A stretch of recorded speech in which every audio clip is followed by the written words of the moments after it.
Легенда, икона, кумир, поп-принцесса. В адрес Бритни Спирс похвалу можно писать до бесконечности. Одна скромная лучезарная девушка, изменившая музыкальную индустрию. Но вся ее жизнь превратилась в сплошное испытание. С целью нажиться на ее популярности против Бритни встала ее семья, миллионы назойливых папарацци и даже целый телеканал. Привет, я Надин. И сегодня в видео мы с вами поговорим о том, как MTV годами унижала поп-принцессу на своих премиях ради рейтингов и хайпа. Расскажем вам о ее легендарных выступлениях на VMA, скандалах, в которые она попала, и всех унижениях, что ей пришлось через себя пропустить. Устраивайтесь поудобнее, мы начинаем.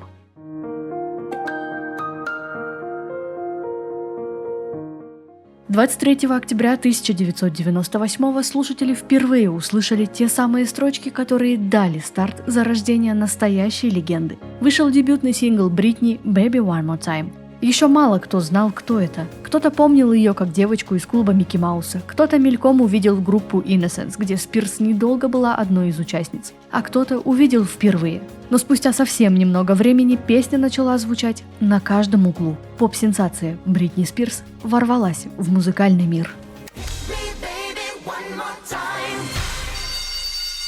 Год спустя, 9 сентября 1999-го, Бритни получила 4 номинации на премии MTV Video Music Awards в категориях «Лучшее поп-видео», «Лучшая хореография», «Лучшее женское видео» и выбор зрителей MTV Russia. Ни одну из них она, к сожалению, не получила, но вышла на сцену с потрясающим выступлением. Объявляя ее номер, после которого на сцене сразу же должны были появиться NSYNC, Крис Рок, которого по какой-то причине выбрали ведущим и, по мнению канала, написали ему смешные шутки, ну или он придумывал часть из них на ходу, заявил со сцены: «Кто хочет, чтобы я сделал беременной Бритни?», добавив, чтобы зрители готовились к реальному липсинку, намекая, что Спирс не собирается петь вживую. А вот парни из NSYNC остались просто парнями из NSYNC, которые сейчас зажгут. Рози О'Доннелл во время своего шоу, куда Бритни пригласили выступить и дать интервью, заступилась за девушку, объявив ее как 17-летнюю исполнительницу, которая поет вживую. Никто не обратил внимания, что Рок отпустил шуточку про беременность в адрес несовершеннолетней. Бритни открыто заявила, что слова Криса ранили ее, уточнив, что не пела под фонограмму, а был сделан пререкорд с ее вокалом. С пререкордом выступают абсолютно все музыканты, и на телевидении это нормальная практика. В сентябре 2024-го MTV залили к себе на канал HD-версию выступления. В комментариях люди припомнили им и Криса, и их наплевательское отношение, и посоветовали никогда не забывать, что Бритни сделала для канала. В 2000-м Спирс снова получила 4 номинации: «Лучшее женское видео», «Лучшее поп-видео», «Лучшее танцевальное видео» и «Выбор зрителей». Ни одну из них она вновь не выиграла. 2 из них забрали NSYNC, лучшим женским видео стал клип Алии на сингл «Try Again», а танцевальное видео забрала J.Lo и ее «Waiting for Tonight». Но Бритни в стороне не осталась и наделала шума своим выступлением, за которое на нее в очередной раз напали. Исполняя свой новый суперхит «Oops, I Did It Again», Бритни сорвала с себя костюм, оставшись в легендарном бежевом образе, украшенном стразами, после которого только ленивый не написал: «Могла бы тогда и голая сразу выступить». А сразу после окончания выступления ведущий Марлон Уайнс заявил, она перешла из клуба Микки Мауса в стрип-клуб. Еще моментом для сплетен стал ее совместный выход с Кристиной Агилерой, где они зашейдили Эминема. СМИ, конечно же, продолжили стравливать Бритни с Кристиной, все больше и больше выставляя их в качестве главных врагов.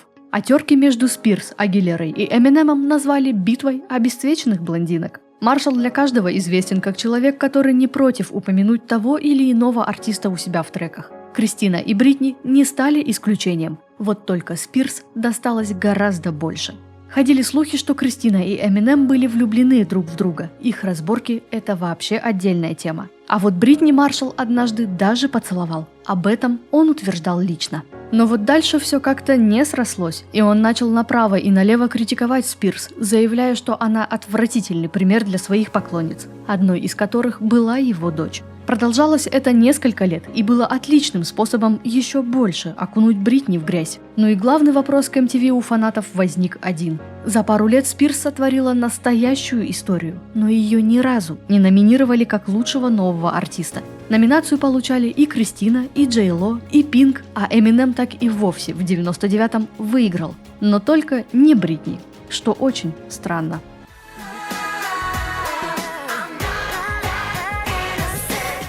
В 2001 Спирс получила всего одну номинацию, но своим выступлением взяла реванш. Легендарных тигров Питона и суперхит «I'm a Slave for You» MTV не нашли, за что раскритиковать и над чем постебаться. Вероятно, как и остальные, сидели с отвисшими челюстями. Весь номер 19-летняя Бритни полностью придумала сама. По сей день он считается одним из главных и легендарных выступлений на VMA. И никто не смог превзойти его. На премии Спирс впервые выступила с дерзким хитом «I'm a Slave for You» и показала миру, что девочка взрослеет, и у нее есть свое мнение. На сцене вместе с ней зрители увидели настоящего тигра-альбиноса, а появление Бритни с питоном на плечах стало одним из самых известных образов в ее карьере. Во время репетиции поп-принцесса была до ужаса напугана змеей, но от идеи все равно не отказалась. MTV на этот раз немножко захлопнулись и заявили, что Спирс создала один из самых ярких номеров за всю 17-летнюю историю шоу. Похвала похвалой, а в 2002 Бритни и тот самый «I'm a Slave for You» не получили ни одной награды из 3 номинаций. Лучшим танцевальным видео и лучшим женским видео стала Pink и ее «Get the Party Started», а лучшая хореография ушла к Кайли Миноуг и «Can't Get You Out of My Head». В свои 20 Бритни успела выпустить 3 альбома, которые каждый стал номером 1 в Billboard, откатать туры, сняться в кино, открыть свой собственный ресторан. Таблоиды наперебой говорили только о ней, а папарацци продавали фотографии за миллионы. Популярнее, чем эта блондинка, не было реально никого. Но MTV и другие продолжали ставить ей лишь номинации, что начало выглядеть довольно странно. И фанаты стали перешептываться, а не сфальсифицированы ли результаты. На красной дорожке премии 2002 Бритни снова наделала шума, появившись в скандальном образе госпожи из закрытых клубов для взрослых. Спустя 20 лет фэшн-издания и критики так и не смогли принять единое мнение, худший ли это образ или самый яркий момент премии. Но действительно ярким моментом для Бритни и позорным для MTV стало вручение награды Майклу Джексону в честь его дня рождения. Спирс назвала Майкла новатором, своим кумиром и артистом тысячелетия, подарив ему огромный торт и награду в виде скрипичного ключа. Джексон искренне поблагодарил всех за награду, и казалось бы все, но нет. На следующий день на MTV начали появляться насмешки, что Майклу никто такую награду не давал. Он неправильно понял, и его всего лишь поздравили с днем рождения. После кончины Джексона MTV очень быстро переобулись, и у себя на сайте осветили его лучшие клипы, памятные моменты, а главное, указали, что ему была вручена награда. Он был артистом тысячелетия. Но вот удивительно, что до трагических событий его считали лишь маразматичным фриком. Но и это не все. Спустя некоторое время MTV снова переобулись и вернули назад предыдущую версию, что Бритни лишь поздравила Майкла с днем рождения. И на этом все. Выглядит все это очень странно. Стал бы музыкант готовить пламенную речь, записывать все имена, чтобы никого не обидеть в честь собственного дня рождения? Кажется, нет. Ему явно позвонили и сообщили о награде. Больше того, с 2011-го MTV вновь стали вручать премию Майкл Джексон Video Vanguard Award за вклад в музыку. Но рейтинги сами себя не поднимут. В 2003-м на это событие была сделана малоприятная пародия, где Джек Блэк и другие высмеяли Майкла. Бритни также в стороне не осталась, и на ее персоне также подняли рейтинги. Ее образ был даже не самой главной темой вечера. Все обсуждали Джастина, который присутствовал на премии, был очень серьезен и готовился к первому сольному выступлению. Переживания были очень сильными, ведь NSYNC только-только распались, а тут еще и отношения с Бритни дали трещину. И вот же поворот. Неверной оказалась она. Ни одно издание не упустило возможности выставить Спирс в негативном свете, облить грязью и всячески защитить Тимберлейка. Бритни казалась непробиваемой, и что ей глубоко плевать на мнение других. Она была хорошей актрисой и прекрасно умела притворяться. Премия 2003-го вошла в историю музыки. И эту историю в очередной раз написала Бритни. Мадонна, Мисси Эллиот, Кристина Агилера и мисс Бритни Спирс своим открытием собрали у экранов более 340 миллионов зрителей. Но главным, конечно же, стал скандальный поцелуй. В наши дни этим никого не удивишь, а здесь, в прямом эфире на весь мир, девушка поцеловала девушку. Забавным до сих пор остается то, как Кристину в очередной раз задвинули на задний план. Ее поцелуй с Мадонной был обрезан ради реакции Тимберлейка и в прессе не имел большого интереса. А вот Бритни несколько месяцев пресса не утихала. Мадонне даже пришлось появиться у Опры, чтобы объяснить случившееся.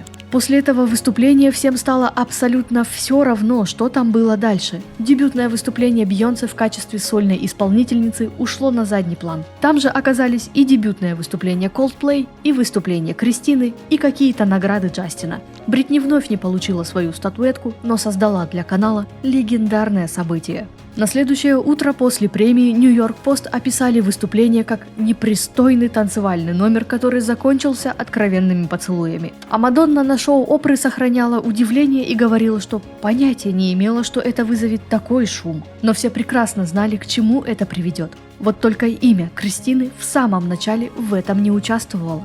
На ее месте должна была быть Джей Ло, но из-за плотного графика она вынуждена была отказаться. Также рассматривались Пинк и Гвен Стефани. Случись все в первозданной задумке, скорее всего, интерес был бы гораздо скромнее. А здесь две конкурентки, бьющиеся за внимание королевы. Что еще нужно для острых заголовков? За кулисами руководство Агилеры выразило свое недовольство из-за обрезки такого ключевого момента. Хотя Кристина далее выступила сольно, она опять оказалась в тени. А продюсеры шоу на это заявили, в прямом эфире приходится делать выбор. И красота VMA заключалась в горячих кадрах. Мы хотели сделать это весело и хаотично. Мы это сделали. Команда Агилеры попросила MTV отредактировать выступление для последующих трансляций. Этого сделано не было. А сама Кристина в 2018-м на это ответила: «Думаю, меня в этом просто не приняли». Конечно, потому что был повод в разы интереснее, ведь никто так и не мог добиться, почему Джастин и Бритни расстались. Это до сих пор было главным поводом для обсуждения, и MTV стремились осветить как можно больше личной жизни. В 2004-м на VMA должен был быть настоящий триумф Бритни. Поп-принцесса выпустила свой легендарный суперхит «Toxic». MTV дали ей номинации в самых главных категориях: видео года, лучшее женское видео, лучшее поп-видео и лучшее танцевальное видео. А также готовилось очередное громкое выступление, но Спирс пришлось отменить его из-за серьезной травмы колена. Источники, видевшие первые наброски, делились, что мир должен был увидеть Бритни в образе Клеопатры, а на сцену собирались выкатить огромную пирамиду, из которой она бы и появилась. Выступление Бритни Спирс вновь было самым ожидаемым событием всей премии, но оно, к сожалению, не состоялось. И здесь поклонники уже с уверенностью начали писать, что все победы MTV просто-напросто намеренно сливал. Если верить слухам, то Toxic должен был забрать 3 награды: видео года, лучшее женское видео и лучшее поп-видео, но в итоге не получил ни одной. А все это потому, что она внезапно отменила свое выступление. Канал не удосужился озвучить причину отмены. Многие не знали, что у Спирс серьезная травма. Но даже если звезды нет на премии, это не повод отбирать у нее статуэтки, которые по праву принадлежали ей. Но с Бритни можно было сделать что угодно. И вот в 2007-м MTV добились своей цели.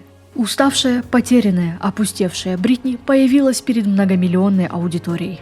Показав выступление певицы, в жизни которой был очень сложный период, шоу, переживающее в то время кризис, смогло увеличить рейтинги.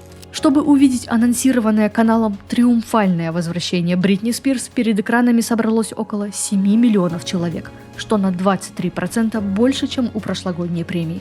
В сети также был успех. 2,6 миллиона человек ждали начала, что на 40% превысило прошлогодние показатели.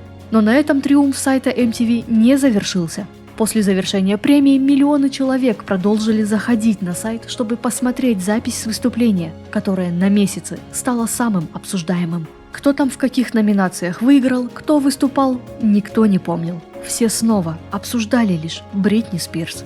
Сенсация для заголовков была готова. Откровенная фонограмма. Бритни разучилась танцевать. Что случилось с фигурой Бритни? Бритни неадекватна. И это лишь малая часть того, через что снова ей пришлось пройти. Всем было наплевать на ее душевное состояние. Спирс заставили.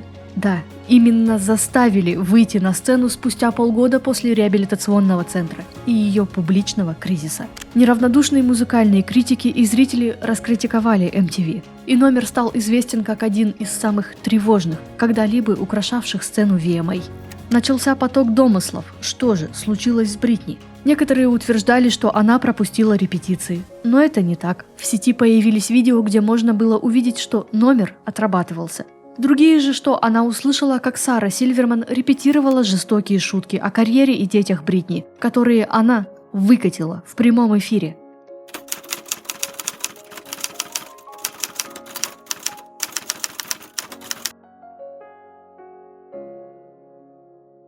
Другие же посчитали, что Бритни расстроилась, увидев себя на камеру во время репетиции. Но это были лишь слухи. На самом деле все оказалось куда печальнее. В своей книге Спирс откровенно рассказала, что же было за кулисами. Бритни заставили исполнить «Gimme More» ради продвижения сингла. Она этого не хотела, но команда давила на девушку, чтобы она вышла и показала миру, что в порядке. Единственная проблема с этим планом – я была не в порядке, писала Спирс. Проблемы были совсем. С костюмом, с прической, с самочувствием. Бритни не спала ночь и на сцену пошла с головокружением и панической атакой, которая началась после того, как она столкнулась с Тимберлейком.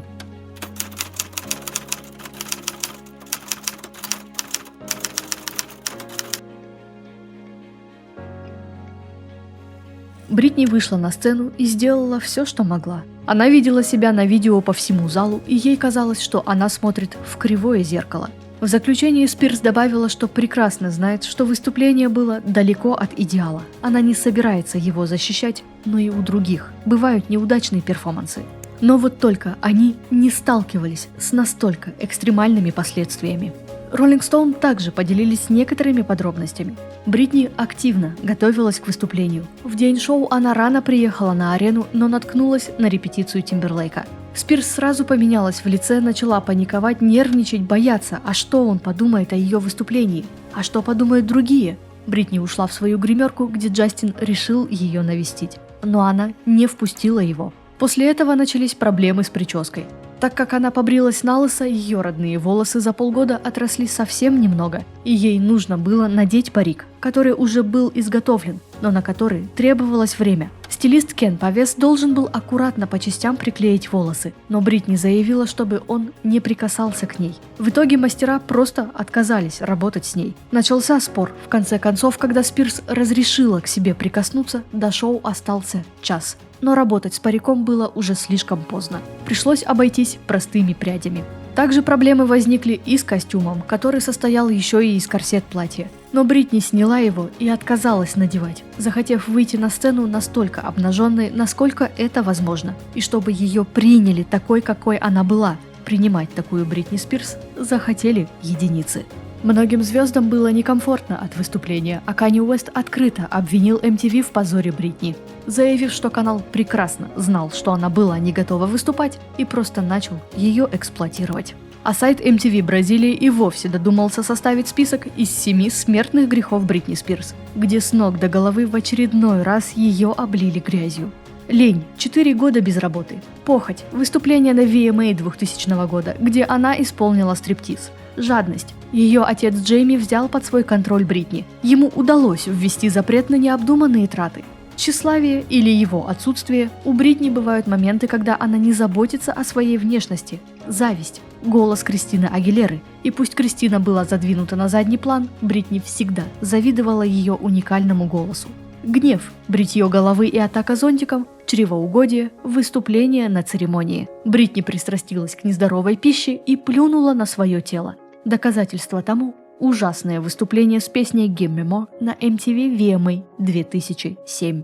В итоге триумф перерос в большой скандал, а Спирс далее наотрез отказалась продвигать свой альбом Blackout, и выступление на VMA стало единственным, что хоть как-то осветило будущий релиз. В 2008-м, наконец, произошло чудо. MTV начали понимать, что без фанатов Бритни им никуда. Спирс вернулась в прежней форме. Без выступления она все равно открыла премию. А получая свои награды, которые ей уже давно должны были вручить на сцене VMA, она обстебала всех. Я столько всего добилась за то время, когда якобы считалась неспособной и не могла заботиться о себе. Я получила кучу наград за альбом, который я сама записала. По мнению многих, будучи настолько недееспособной, что меня должна была контролировать моя семья, заявила она со сцены. Видео на хит Piece of Me было признано видео года, лучшим женским видео и лучшим поп-видео, обойдя Рианну, Кэти Перри, Мэрайю Керри и Pussycat Dolls. Хейтерам пришлось прикусить язык, а MTV ненадолго от нее отстали. В 2009-м Бритни получила рекордные 7 номинаций. Хит Womanizer был номинирован как видео года и выиграл награду за лучшее поп-видео, а хит Circus номинировали на лучшую режиссуру, хореографию, монтаж, художественную и операторскую работу. И внимание! Бритни была в туре и получила свою награду в совершенно другом городе, записав благодарственное видео. То есть в 2004 могли поступить так же, но по каким-то своим личным причинам канал буквально слил один из главных суперхитов нулевых. В 2011 все вернулось на свои места. Да, Бритни выиграла одну из номинаций. Till the World Ends был признан лучшим поп-видео, но главным моментом премии стало вручение Video Vanguard Award, которому вернули назад имя Майкла Джексона. И Спирс стала первой, кто ее получил. В честь нее был организован трибьют, в котором разные поколения вышли на сцену в ее культовых образах. Сама Бритни оценила номер и похвалила девочек, но нашлись те, кому эта задумка не понравилась, и MTV прилетела за то, что детей одели в откровенные образы Спирс. Это ладно, недовольные будут всегда. Судя по реакции самой Бритни, ей действительно было весело смотреть выступление. Но вот во время вручения самой награды все пошло по старому сценарию. Поп-принцессу заставили краснеть, а благодарственная речь и вовсе прозвучала крайне странно. Леди Гага со всей своей страстью объявила победительницу, но после того, как Бритни взяла в руки награду, та попыталась ее поцеловать. Спирс явно была смущена, а позже поделилась, что это не было запланировано. Поклонники певицы остались недовольны и закидали MTV комментариями: «Ну давайте теперь Бритни будет целовать все, что движется и не движется». А во время благодарственной речи по какой-то неизвестной причине большая ее часть была посвящена Бейонсе и тому, какая она замечательная и талантливая. После последних событий в ход пошли теории заговора. Об этом подробно мы рассказывали в видео про Диди, который, кстати, по мнению многих, приложил свою руку к затянувшейся опеке Бритни. На премии 2015-го Спирс активного участия не принимала, выйдя лишь объявить победителя в категории «Лучшее мужское видео». А вот в 2016-м MTV с гордостью заявили, что поп-принцесса вернется выступить на легендарную сцену. Выступление действительно было неплохим. Искры между Бритни и Джей-Зи летели во все стороны. Издания наперебой сверкали заголовками о триумфальном, огненном, горячем выступлении, которое вернуло всех назад в нулевые. Но вот только поклонники все больше и больше стали замечать, что с певицей что-то не так. Местами она спешила вперед танцоров, теряла темп, ощущалось все так, что сделай она что-то не так, то ее накажут. Не обошлось и без сравнений. Vanity Fair в своей статье выразили почтение исключительно Бейонсе. Всю оставшую часть премии назвали ничтожной, выступления других артистов скучными, которые даже на дюйм не смогли приблизиться к той энергии, что задала королева. А к номеру Бритни издание поставило вопрос: была ли она скучной старухой, которая что-то там корчилась на полу, или же смогла таки произвести какое-то впечатление? Закончил их критик свой обзор тем, что написал: раз со Спирс наконец-то не случилось ничего плохого, намекая на VMA 2007, значит выступление было хорошим. Лишь годы спустя мир наконец узнал, что было с Бритни на самом деле. На закулисных видео видно, что всю премию ее сопровождали три главные звезды ее опеки: отец Лу Тейлор и Робин Гринхилл, которая сопровождала певицу и в зале самой премии. Буквально каждый шаг Спирс был под строжайшим контролем. И вот в 2024-м MTV начали настоящую битву за Бритни, соблазняя ее наградой Global Icon. Но поп-принцесса открыто послала канал куда подальше. Несмотря на то, что Спирс своим вниманием даже не почтила трансляцию премии, а посмотрела лишь пару номеров в YouTube, вся премия буквально вращалась вокруг нее. Образы на красной дорожке, образы на сцене премии. Брина Карпентер использовала фрагмент «Oops, I Did It Again» в своем выступлении, да и весь номер был вдохновлен легендарным хитом. Бритни похвалила Сабрину, сказав, что та заставила ее вновь почувствовать себя крутой. Все крупные издания указали на то, что Бритни не нужна эта награда. Бритни – это VMA. Она причина, по которой многие смотрели премию. Она была создана для этого шоу, и оно было создано для нее. Одна хрупкая девушка вновь уделала всех и еще раз доказала, насколько она легендарна. Ну и на этом все. Спасибо, что досмотрели до конца. Делитесь в комментариях своим мнением, ставьте лайки, подписывайтесь на нас везде, где только сможете и захотите. А мы пошли работать над новым видео. Увидимся совсем скоро.